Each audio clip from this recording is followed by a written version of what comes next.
Hello mga kalingap, magandang tanghali po sa inyong lahat. At ayan, welcome po kayo sa aking YouTube channel.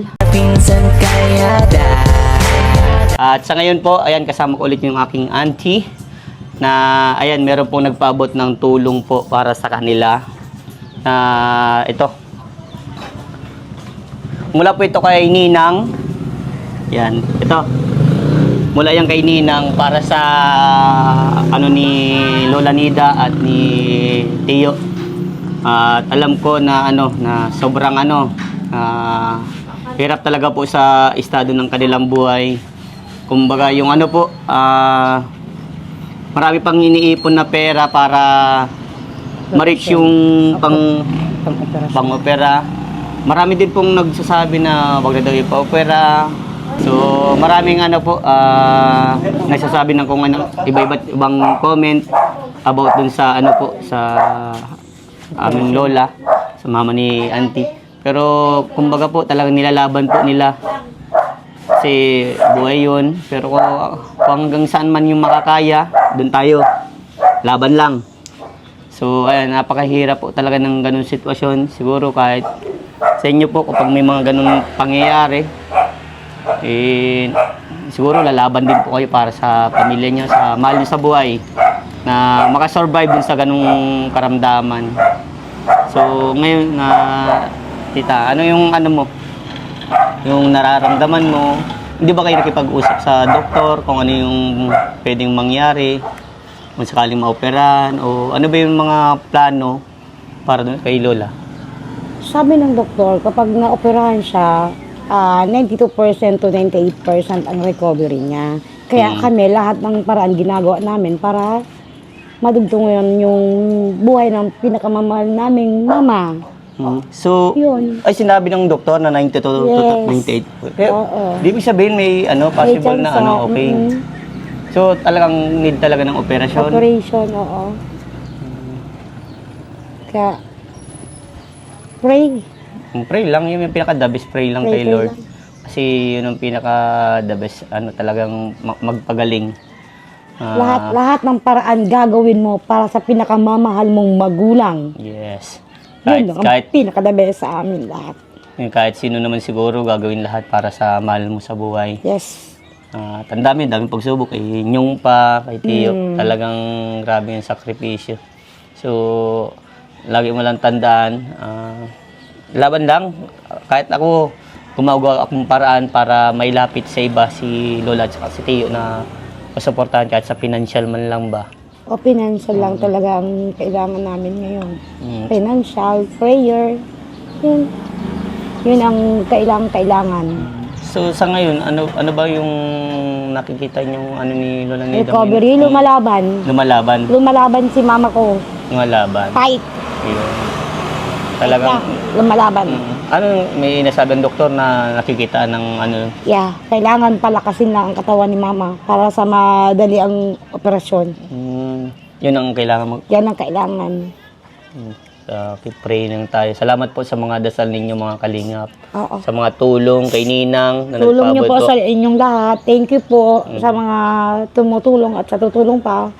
Maraming salamat po bukal sa kalooban ko ang pagpapasalamat sa inyo kasi sa pamamagitan ng pamangkin ko, natutulungan niya kami ng malaki. Kaya maraming salamat sa inyo. So, yan, sobrang thank you kasi yung ganitong pag-vlog po ay malaking tulong sa kanila po, sa tiyahin ko, sa lola ko. At kung mayroon pa mong tutulong, lalagay ko po yan yung Gcash dyan. Makikita nyo din po yung sitwasyon ng aking lola at ng aking tiyo na nandiyan niya sa picture lang po. Hindi ko po sila may vlog po kasi sa hospital ngayon. Parehas po sila nasa hospital. Uncle ko nagda-dialysis na naman. Kasi Lola ay nasa ICU pa rin. Napakahirap po. Pero lubos pa akong nagpapasalamat sa inyo sa inyong dalangin at mga tulong. At kamusta? Yung sa Gcash mo, may nagpapadala man ba?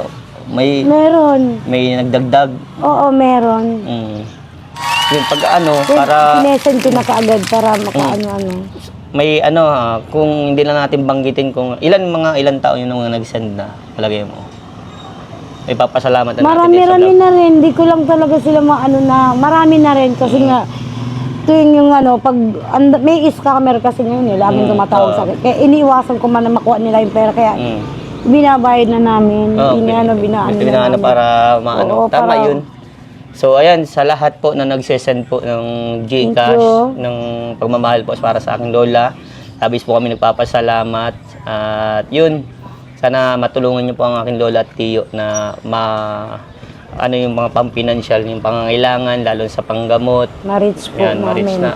Ma-reach yung para sa Need namin na pag-operasyon po. pangangailangan. Sobra, medyo kakaunti pa lang ang naiipon natin. Pero malay natin, di ba?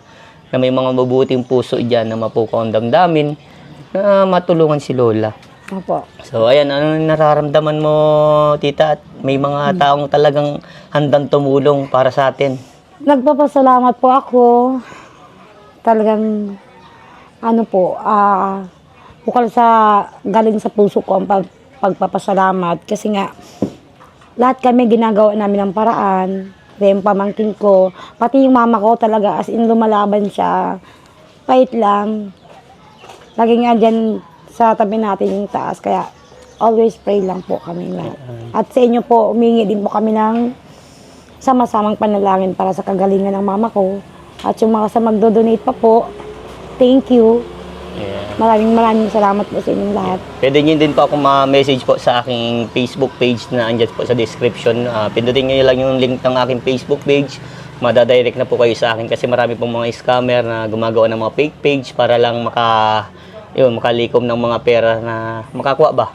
Pero pag yan sa direct sa Facebook page ko, pag nag-direct po kayo doon, na-click nyo yung link sa description, matik na yan, nandyan na po kayo sa aking Facebook page. At dito, kay tita ko, andyan yung GCash, ilalagay ko dyan, nakaano naman dyan. So, ngayon, ano yung, tita, yung parang natutunan mo sa buhay mo na kapag may ganitong sitwasyon? Mawawala yung hiya mo. Kahit talagang hindi ka, hindi ka Sanay, kumbaga. sanay makiharap sa social media, gagawin mo ang lahat para sa minamahal mo sa buhay. Kaya yun, ayun ang natutunan ko. Nawawala lahat ang hiya ko. Pag sa mahal mo sa buhay, ano? Pagdating sa mahal ko sa buhay, wala na yung hiya ko, kapal na ng face ko ngayon. Yeah. Yun lang. So, ayan, yun nga sabi ko ba kasi na Thank you. mag-ano lang tayo. Kapalan na natin ang mukha. Talagang totoo naman hindi naman tayo humingi ng tulong kung walang dahilan May dahilan po talaga kasi yung paghingi namin tulong at yun nga po para sa lola ko at tiyo ko. Yun na po yung bagay na sinisigurado ko po.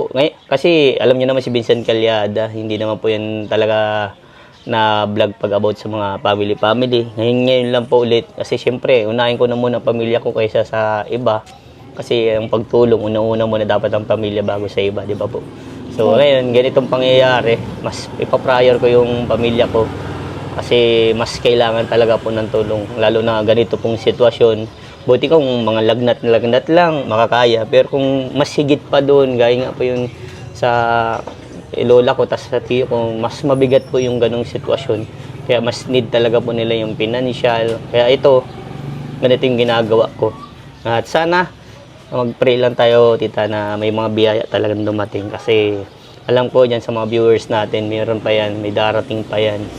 At nakakalungkot lang talaga na talagang ang views ko talaga ngayon ay talagang mababa, hindi talaga totally gaya ng dati. Kaya nga. Dahil kung gaya dati, makakapagtulong ako kahit financial. Ngayon talagang medyo kakaramputan talaga. Pero gagawa pa rin ako ng paraan para makatulong sa inyo at sa ganitong pamamaraan. Kahit mababa ang views, tuloy lang. Sabi nga, kung anong kitain ng aking revenue sa pag-vlog ko, ganun pa rin yung tulong natin, ibibigay natin para kay Lola. Nakakita mo naman yung revenue ng mababa, di ba? $7. Kumaga, walang kakarampot. Pero lang, tsaga tayo. More viewers. Pag more viewers yan. More viewers and share, like and share. Yun ang ipag-pray natin na dumami yung views. Kasi pag dumami talaga yung views, matik yan. Iaalala na natin yung para kay Lola Nida. Kung ano man kitain ng views na yun, yung vlog na to, natin kay Lola Nida. Kasi kailangan po talaga nila ng tulong. So, ayan. Maraming salamat po sa inyo mga kalingap, mga ma'am and sir, mga manay, sa pagtulong at pagpanood ninyo. Sana tulungan nyo po talaga kami, no? So, ayan ang masasabi mo ko sa natanggap na biyaya mula yan kay Ninang. Isa pang Ninang ko yan. Thank you po. Yan. Thank you po sa pagpapaabot ng tulong. Malaking tulong po ito sa amin. Yan. Ikaw na bahala kay... Maraming salamat po. Ikaw na bahala kay Pading Uwa mag-send at kasi siya yung nag-aasikasa. Yan. God bless everyone. Bye-bye po. Thank you.